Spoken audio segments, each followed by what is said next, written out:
What's good, people? Welcome back to another episode of my Immigrant Diary, the space where we unpack the struggles, the journey, and the headlines of the immigrant experience. My name is Precious. And my name is Wale. Awesome. Wale, we're just going to dive right into it. I know you're doing well. You have to be doing well. You have no option. So are you doing well? Yes, you are. I'm still alive. Okay. That's good enough. All right. So we're just going to jump right into it.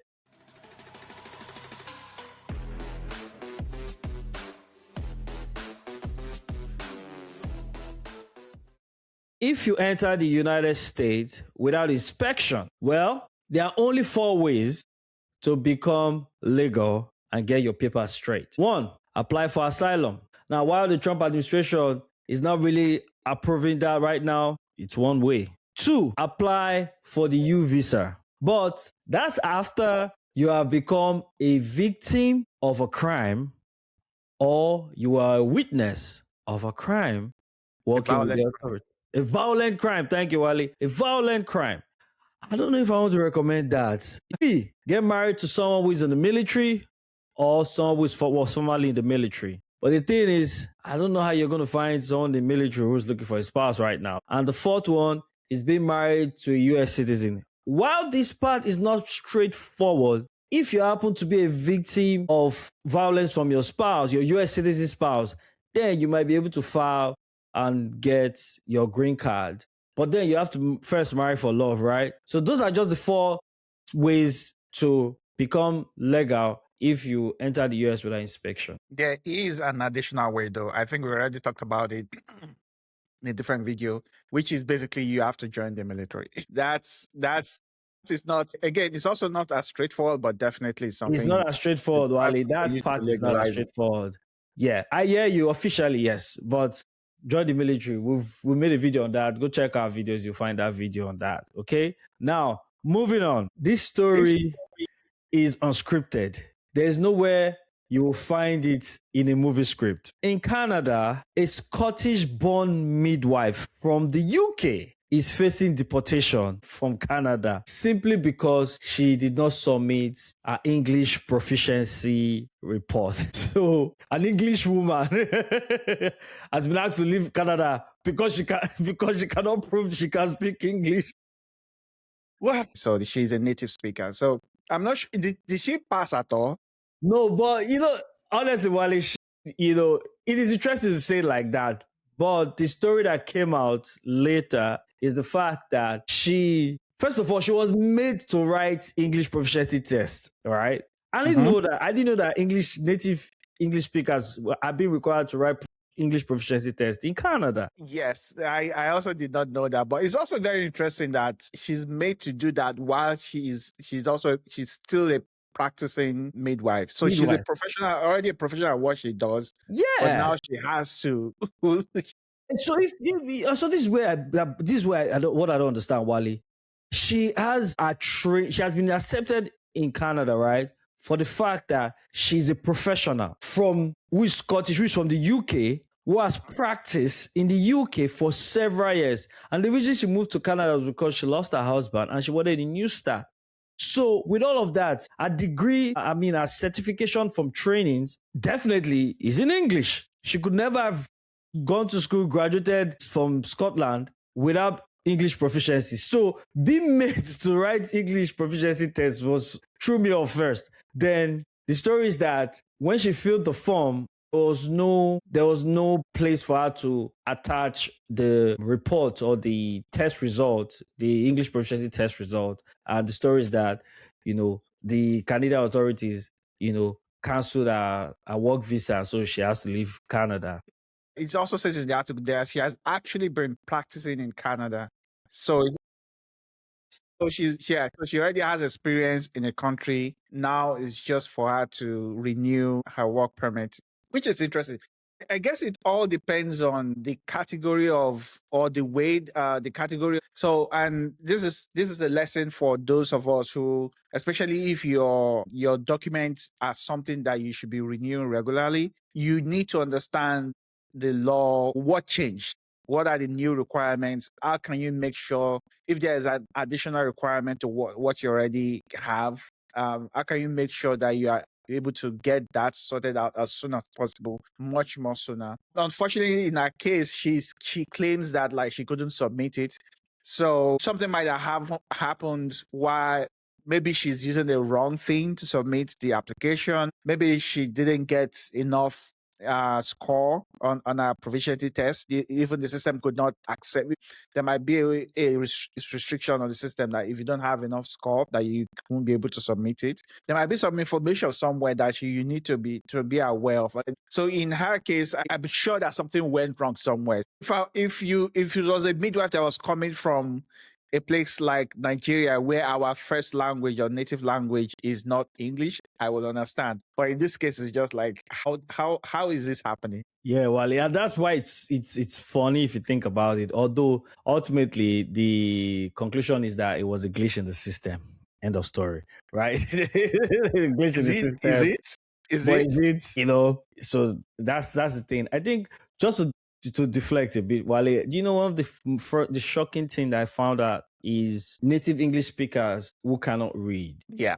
Do you get? Because I'd never in my life thought about the fact that, come to the realization of you can have a native English speaker who cannot read English. Yes. Do you get? Until I experienced, I found I had one experience and it threw me off because in my mind, I didn't know I couldn't correlate it. It took me a minute to really sit down to understand. English is the first language, the only language in most English native speak only English. And so they speak the language. It's very different from studying the language or going to school to learn other things around the language. So I later understood it, but it was like a shock for me the first time I met a person, a native English speaker who could not read English. Yes, it's different from professional English. Most people, unless you actually study your language, you can only speak it or use it on a regular basis, but you can't use it in an academic sense, which is what is required in this case.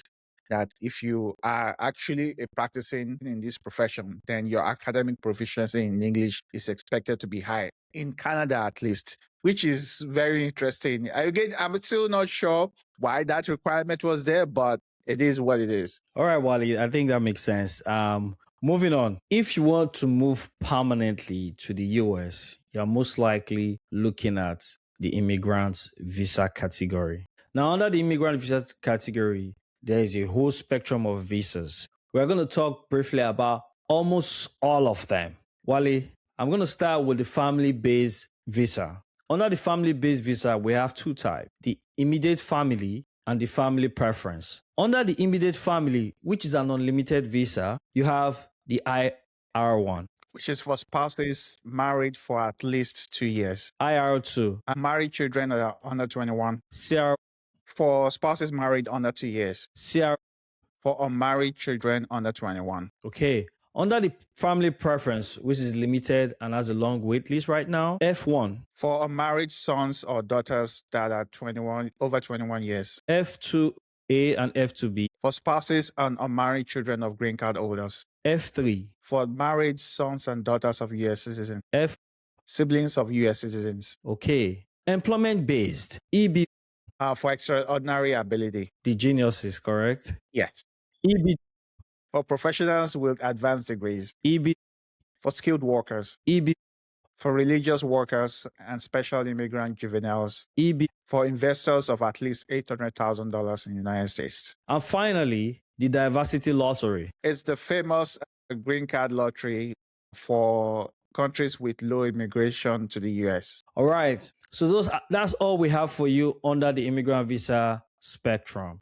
Please review the video and check the category that fits your current position or your future goals. All right there. Moving on now to more of a cautionary tale segment. A Chinese couple, both naturalized US citizens, just had their citizenship revoked. They conspired to steal medical trade secrets from a research hospital in Ohio, here in the US, to start a business in China. The Department of Justice is in play. They lost their citizenship and they face prison as we speak. This is a reminder that citizenship, the US citizenship, is a privilege and it comes with duty and loyalty. Yeah. So when I read the article, I think of all the cases that we've spoken about of citizenship being revoked, this is one of the, I would say, more complicated cases in terms of the kind of crime that they committed. They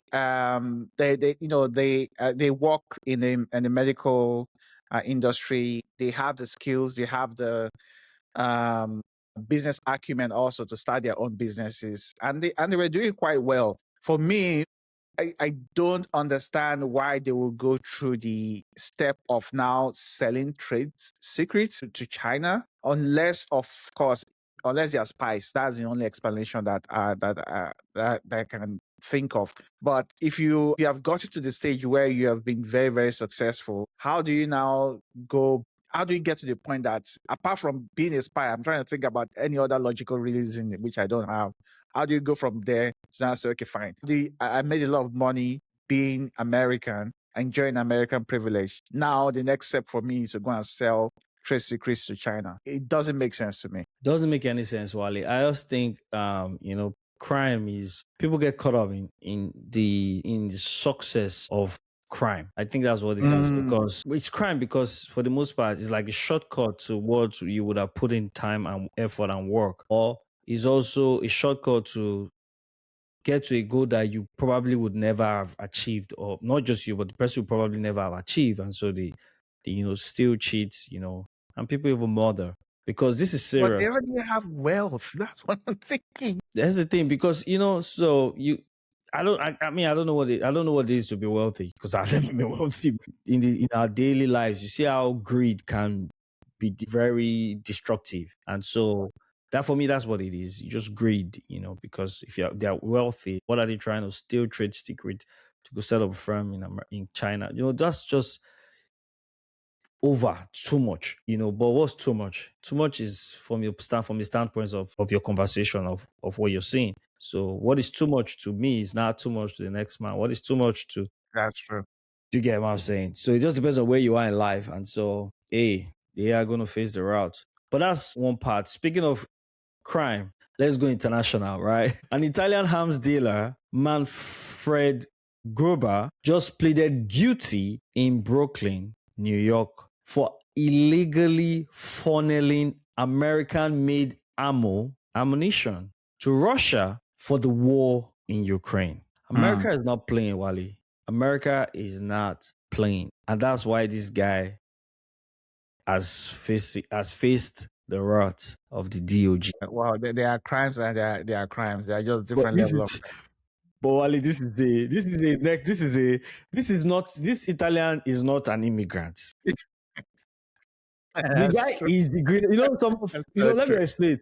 For many immigrants, we move for greener pasture. No, this Italian is greener pasture, because he's able to trade in ammunitions. The cost of ammunitions, of exporting ammunitions across countries, it's not $1,000. It's not $100,000. Do you get what I'm saying? So you're talking about millions of dollars. So for this guy is not an immigrant. He's supposed to be a conversation we should be having. But for the fact that he's a foreigner to the US, and for me, it's just like, this guy is a greener pasture. Forget it. I'm not sure if he's. I think he should know, because he's in the business of selling arms. He should know where the limitations are. So if you're already in the business, you're selling these things.